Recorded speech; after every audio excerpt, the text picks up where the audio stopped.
Bonjour, je m'appelle Valérie Legrand, je suis la fondatrice de Practice et je suis heureuse aujourd'hui d'interviewer Melchior qui va nous parler de blocage, d'agitation et de peur. Et Melchior, c'est une personne très spéciale qui accompagne des entreprises et des particuliers à atteindre une certaine sérénité, un calme intérieur. Donc bonjour Melchior. Bonjour, merci de m'avoir dans cette interview. Super. Est-ce que tu pourrais nous expliquer un petit peu ce que c'est pour toi, les notions de peur, de blocage, d'agitation, puisque c'est des domaines où tu accompagnes des gens? Ouais, d'une manière très simple, un blocage, une peur ou une agitation, c'est quand la vie n'est pas très fluide en nous ou autour de nous. Et puis, je pense qu'on cherche tous à avoir quelque chose de fluide en nous. Et maintenant, la question, c'est quand je suis face à ces blocages, ces agitations ou ces peurs, qu'est-ce que je fais? Et comment est-ce que je peux les délier à l'intérieur de moi? Parce que ça serait quand même trop bête d'être enfermé dans son agitation toute notre vie. OK. Et quand tu parles d'agitation, comment ça se matérialise pour quelqu'un? Un Ouais, ça se matérialise de différentes manières. Il y a un peu trois types de personnes. Il y a des personnes assez mentales et des personnes assez sentimentales et d'autres des personnes assez, j'ai envie de dire, corporelles, qui sont un peu les trois dimensions de notre existence, non? Le mental, l'émotionnel et le physique. Pour certaines personnes, ça va être beaucoup de blabla et de questionnements dans la tête. Est-ce que je suis en train de faire la bonne décision? Est-ce que je devrais faire ci? Est-ce que je devrais faire ça? Oh mon Dieu, qu'est-ce que ces gens pensent de moi? Enfin, beaucoup de pensées, beaucoup d'images, beaucoup de comme on dit, le petit singe qui court dans la machine là-haut. Et ça, je dois dire, c'est une grande majorité des gens. Et puis, on a souvent la question: «Oh là là, je pense trop, comment je fais arrêter? Comment je fais pour arrêter de penser?» Après, il y a des gens qui vivent une agitation plutôt sentimentale et corporelle. Je les mettrais un peu ensemble, où là, voilà, on sent qu'on a peut-être la boule au ventre toute la journée, ou on a des pressions dans le thorax, ou on a l'impression qu'on porte le monde sur soi et du coup on a mal aux épaules, et ça se manifeste un peu par une lourdeur ou par un mal-être intérieur. Euh, voilà un peu comment les blocages et l'agitation se manifestent chez les gens en général. OK. Et qu'est-ce que tu leur conseilles? Est-ce que tu as une clé, une recette magique pour éviter toute cette agitation? La recette magique, alors la recette magique, si on la connaissait, je pense qu'il n'y aurait plus de souffrance sur Terre. Mais mon expérience, en fait, elle m'a montré quelque chose de très très simple.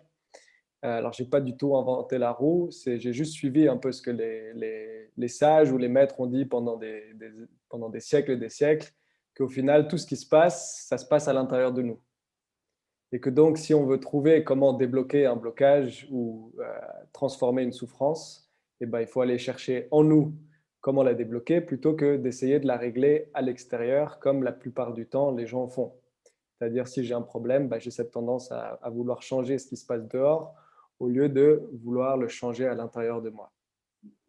Et au final, mon expérience a été un peu laborieuse pour arriver à des choses qui sont très simples, qui est si je laisse de l'espace et de la place à ce blocage et je l'écoute au lieu de chercher constamment à le renfouir ou à le mettre de côté, eh bien, il y a tout un mécanisme qui se met en place à l'intérieur de moi, un mécanisme de ce que j'appelle un mécanisme de retour à l'harmonie et qui passe par différentes étapes. Et puis, c'est un peu mon rôle aujourd'hui, c'est de guider les gens à travers ces différentes étapes lorsqu'on va aller à la rencontre d'un blocage, d'une peur ou d'une agitation et voir comment est-ce que je peux me laisser guider assez, au final, intuitivement par ce qui se passe à l'intérieur de moi pour trouver la solution à ce qui se passe en moi. Et il faut bien se rendre compte qu'il y a aucun blocage qui est là pour notre malheur, il n'y a aucune douleur, aucune souffrance, aucune agitation qui veut notre mal. C'est vraiment, moi je les vois comme des amis qui viennent nous faire coucou à notre porte pour essayer de nous montrer peut-être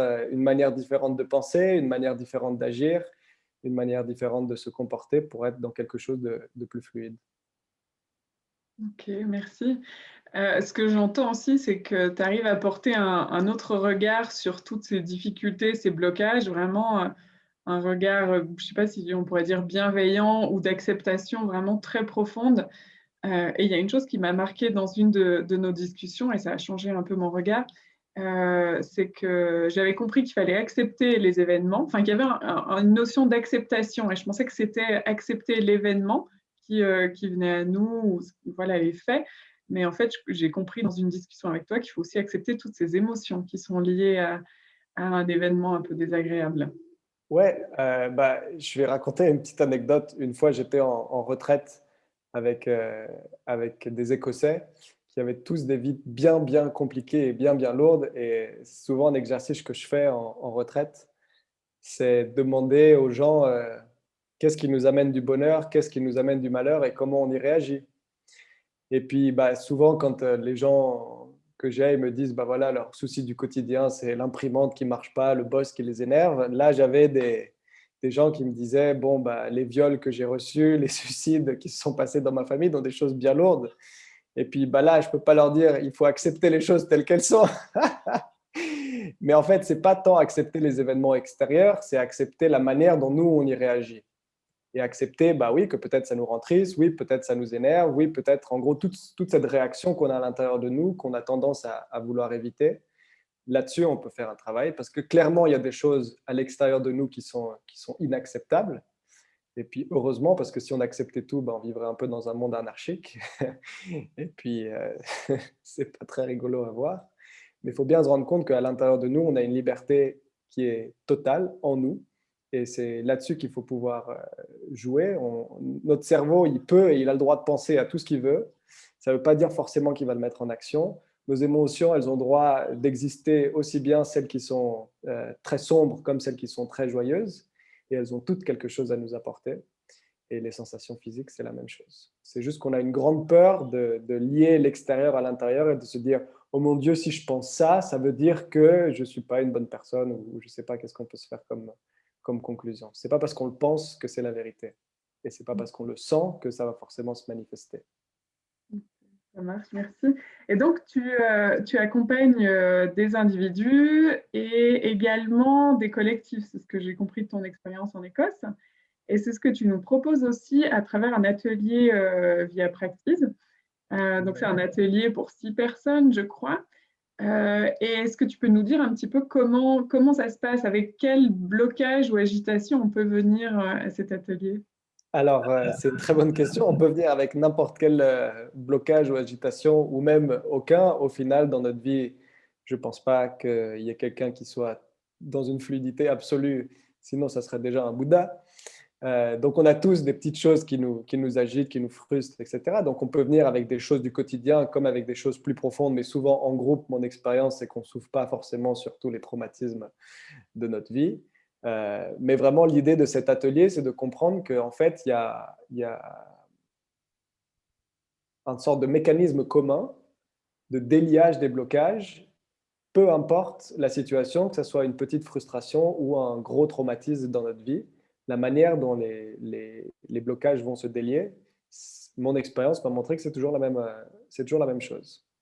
Donc, mon idée, c'est vraiment de pouvoir montrer avec des ateliers pratiques qu'on fera sur nous, qu'est-ce qui se passe quand je suis face à une agitation, qu'est-ce qui va automatiquement se mettre en place et comment est-ce que je peux faire confiance au final à ce qui va se passer à l'intérieur de moi et réaliser que mon être tout entier cherche constamment à venir à l'harmonie. Et moi, je le vois vraiment une belle image, c'est comme une flaque d'eau. Si on agite la flaque d'eau, bah, il va y avoir de la boue partout. Et si j'arrête d'agiter la flaque d'eau, et ben avec un petit peu de temps, la boue elle va se tasser dans le sol et l'eau va redevenir claire.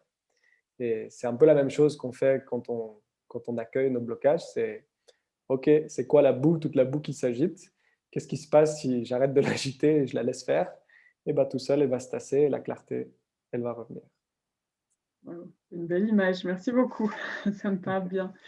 Oui, est-ce que tu peux nous en dire un tout petit peu plus sur ce qui se passe pendant l'atelier? Est-ce que ça va être de la méditation? Est-ce que c'est de la discussion? Et voilà. Ouais, alors je pense, comme tout atelier, il va y avoir un peu deux phases, deux, trois phases, une phase de présentation et d'explication.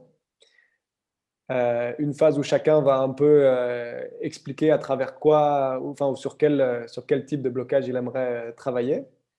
Et donc, moi, je vais venir avec une partie théorique pour montrer à tout chacun comment est-ce que ces blocages se manifestent dans notre tête, dans nos émotions, dans notre corps. Et puis, du coup, on va être amené à les ressentir et à observer quel est ce mécanisme, au final, du blocage à l'intérieur de moi.